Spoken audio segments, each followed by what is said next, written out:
They called it the war to end all wars, alas not. But if horror had been the scorecard, it should have been. Yeah, I mean, when you read any novels or any non-fiction, or when you see those grainy documentaries about the First World War and learn what those soldiers, who were, for the most part, teenage boys in their early 20s, what they went through, that's a great challenge for a novelist in a way, because you can't really find words to describe that at all. I do think the Second World War, in a way, is an easier subject to write about. It's clearer in its in the way that one can describe it. It's also clearer in its morality, and it's easier to kind of define who's the bad guy and who's the good guy, and what's the central evil of the war. The First World War, I think, for most people, is slightly more fluid in that sense. People don't know as much about it, they don't understand it as much, but they do know that to have fought in those trenches was to have endured a horrific experience. Is it a book about heroism, or is it a book about cowardice? I think it's a little bit about both in a way, because to most observers at the time, the character of Will, the conscientious objector, who was one of the two central characters of the novel, would have been seen as a coward. And certainly for his family back home in England, the way they're treated by their fellow villagers and townspeople is to suggest that those people believe that their son, their brother, is a coward. Will is not a coward. He does something incredibly heroic, which is stand up for what he believes in, put his guns down to the point where he feels that somebody needs to take responsibility for a certain act that has gone on. And Tristan, the character at the centre of the novel, certainly believes himself to be a coward. I mean, he's a young man who commits an act at a point in the novel which haunts him for the rest of his life, which he can never come to terms with, which damages the rest of his life completely. And he, as well, though, is willing to fight for something that he believes in, which is love. Love with another boy at a time where it's not only frowned upon, but it's actually illegal. And so, I mean, I think that these two boys are actually quite heroic characters, even if those around them would feel differently. And the third character, of course, Marion Bancroft, the sister of Will, is absolutely forthright in her bravery. She doesn't care what anybody thinks. She will say what she thinks when she thinks it, and damn the consequences.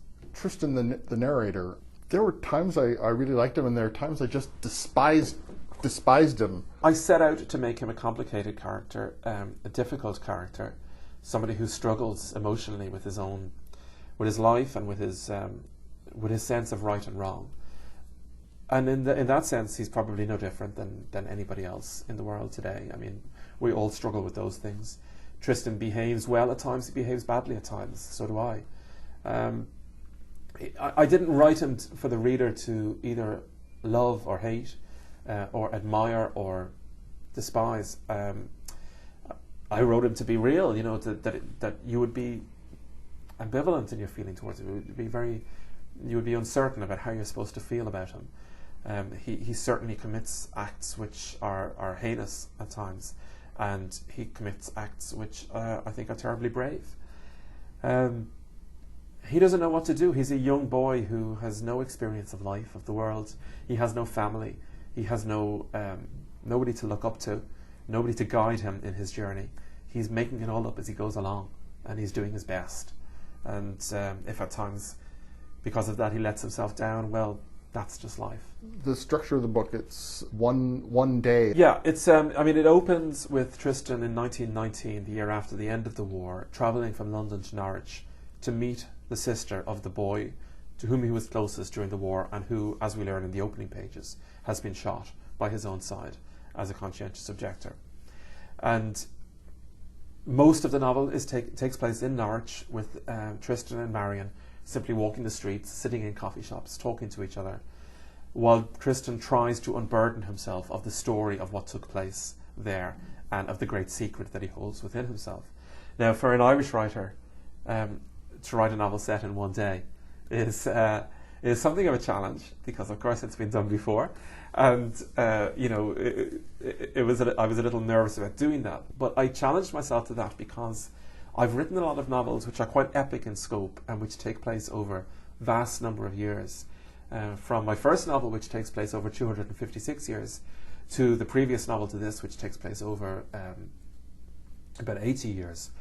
And I wanted to pare it all down a little bit. I wanted to just simplify things. There's really only 3 characters in this book who matter in any way. And, I liked the idea of long sections with 2 people talking to each other, having no idea what they were going to talk about, how their relationship was going to evolve or change, knowing nothing other than Tristan is damaged and Marion is damaged. And they've never met before this day. They have one thing in common, which is a boy that they both loved.